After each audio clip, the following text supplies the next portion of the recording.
गिरिराज सिंह ने भी प्रश्न खड़े किए। उन्होंने कहा है कि ये वो सरकार है जो प्रदर्शनकारियों पर लाठियां भाजती है। सुनिए गिरिराज सिंह ने कैसे हमला बोला। बंगाल में उपद्रव थमने का नाम नहीं ले रहा है और नेताओं के बीच प्रहार जारी है। हमारे साथ मौजूद हैं केंद्रीय मंत्री गिरिराज सिंह जी। गिरिराज जी, ममता बनर्जी ने बयान दिया कि अगर आप लोग केंद्र सरकार और भारतीय जनता पार्टी खासकर ज़्यादा बंगाल में उपद्रव मचाएगी या तंग करेगी तो पूरे देश में आग फैल जाएगा। देखिए, उल्टे चोर कोतवाल को डांटे, ममता बनर्जी वही है, चोरी और सीना जोड़ी।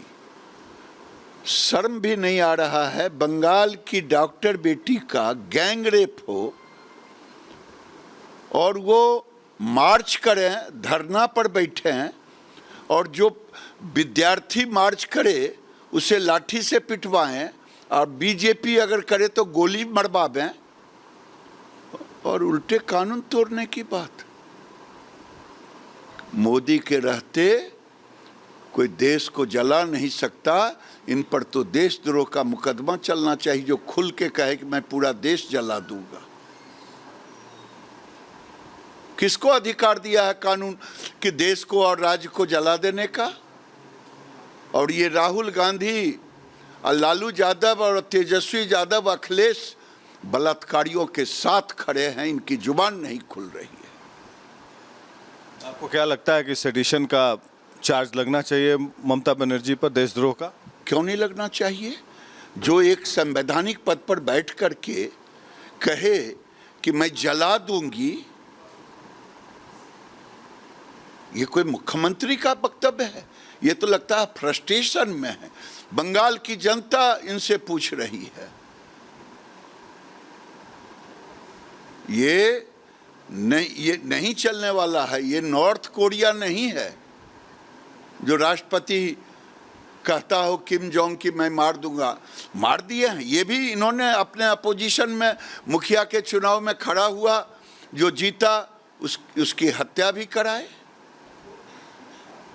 वो कह रही हैं कि हम तो जांच करा ही रहे हैं, कार्रवाई कर रहे हैं, फिर भी बीजेपी पॉलिटिकल माइलेज लेने के लिए अननेसेसरी यहाँ पर दबाव की राजनीति कर रही है।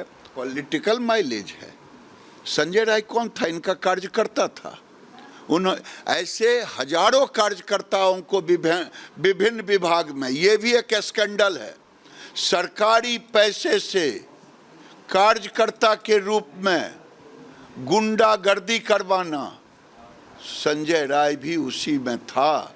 राज खुलने के डर से सारे जितने भी सबूत थे 4 दिन में मिटाने का काम किया।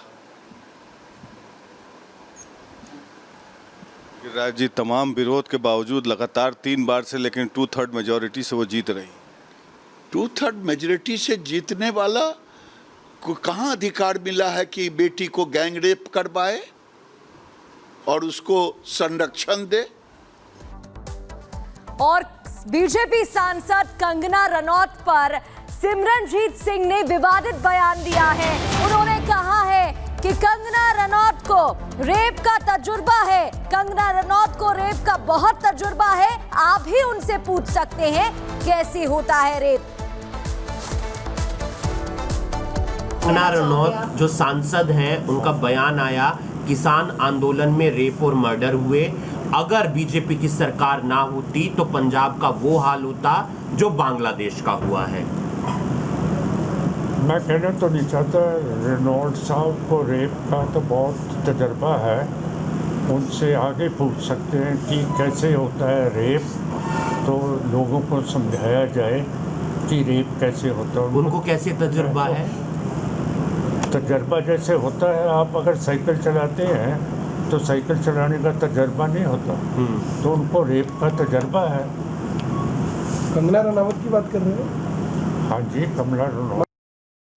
तो पूर्व सांसद सिमरनजीत सिंह को आप सुन रहे थे, जिन्होंने कंगना को इस तरह का बयान देकर एक तरह से कटघरे में खड़ा किया है और निशाना साधा। लेकिन अब कंगना ने भी पलटवार किया है और कहा है कि जिस तरह का बयान दिया है सिमरनजीत ने, रेप थ्रेट्स मिल रहे हैं कंगना को। कंगना का ये कहना है।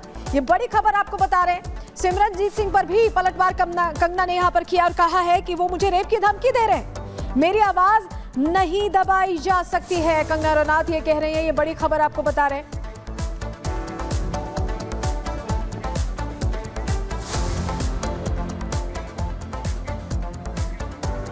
और सीएम योगी आज कानपुर में थे, जहां उन्होंने सपा पर निशाना साधा, अखिलेश यादव के शासनकाल पर निशाना साधा।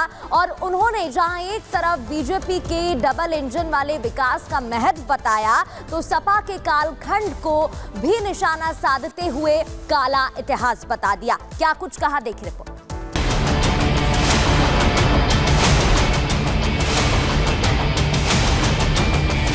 इनके एक नेता ने सदन में कहा कि सद्भावना ट्रेन चलानी चाहिए। हमने कहा सद्भावना ट्रेन इनके लिए नहीं, इनके लिए बुलेट ट्रेन चलेगी, बुलेट ट्रेन। इन बयानों के जरिए सीएम योगी आदित्यनाथ ने सपा पर तीखा, सीधा और सटीक हमला बोला। योगी ने बता दिया, सपा का शासन मतलब जंगल राज और सपा नेताओं की सोच में अपराध रचा बसा हुआ है। सीएम योगी आदित्यनाथ यही नहीं रुके, उन्होंने सपा शासन के 3 मॉडल गिनवा डाले। सीएम योगी ने अयोध्या रेप केस का जिक्र करते हुए सपा पर पहला कड़ा प्रहार किया। साथ ही पूरे प्रकरण पर अखिलेश की चुप्पी पर भी सवाल खड़े किए। समाजवादी पार्टी का एक नेता वहां पर एक निषाद बेटी के इज्जत के साथ खिलवाड़ करता है और समाजवादी पार्टी के मुखिया बेशर्मी के साथ उस बेशरम के खिलाफ कार्रवाई करने की बजाय उसका समर्थन करते हुए दिखाई दे रहे थे। सीएम योगी आदित्यनाथ आज समाजवादी पार्टी पर भरपूर हमले के मूड में थे। मतलब वो किसी भी हालत में सपा को बख्शना नहीं चाह रहे थे। योगी ने सपा के दूसरे दृश्य का जिक्र लखनऊ से किया। दूसरा दृश्य लखनऊ में देखा, एक बेटी अपने पिता के साथ मोटरसाइकिल से चल रही है, अचानक बरसात होती है, पानी भरता है और इनके गुंडे सड़क पर किस तरीके से उस बेटी को गिराने का कार्य करते हैं। और तभी मैंने कहा था, जब इनके एक नेता ने सदन में कहा कि सद्भावना ट्रेन चलानी चाहिए, हमने कहा सद्भावना ट्रेन इनके लिए नहीं, इनके लिए बुलेट ट्रेन चलेगी, बुलेट ट्रेन। सीएम योगी ने इसके बाद सपा को कन्नौज कांड की याद दिला दी। सपा पर बेहद तीखा हमला बोलते हुए योगी ने नवाब सिंह को सपा का ब्रांड घोषित कर दिया। कहा, सपा का इतिहास काले कारनामे से पटा है, इतिहास खुद को दोहराता है। इनका तीसरा मॉडल देखना है तो कन्नौज में देखिए, ये नवाब ब्रांड कांग्रेस इसी समाजवादी पार्टी की पहचान है। कैसे बेटियों की इज्जत के साथ, बड़ी बेशर्मी के साथ ये लोग खिलवाड़ करते हैं। सीएम योगी आदित्यनाथ आज लखनऊ में थे, जहां उन्होंने 725 करोड़ की परियोजनाओं का लोकार्पण और शिलान्यास किया।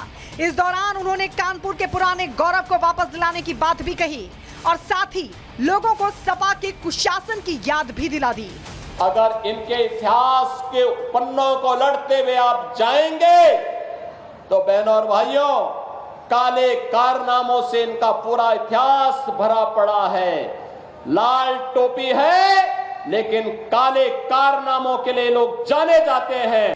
सीसामऊ विधानसभा में संभावित उपचुनाव को लेकर मुख्यमंत्री योगी आदित्यनाथ ने खुद कमान संभाल ली है। सीएम योगी आदित्यनाथ खुद यहां उपचुनाव के लिए प्रचार में जुटे हुए हैं, लिहाजा सपा के कारनामों पर चुन चुन कर रहे हैं प्रहार। Bureau report, Republic Bharat. Uttar Pradesh उपचुनाव से पहले यादव मुस्लिम समीकरण पर छिड़ी है रार। मुख्यमंत्री योगी आदित्यनाथ ने किया लाल टोपी वाला प्रहार। दिखाएंगे पूरी खबर न्यूज़ का एक्सरे में रात 8 बजे।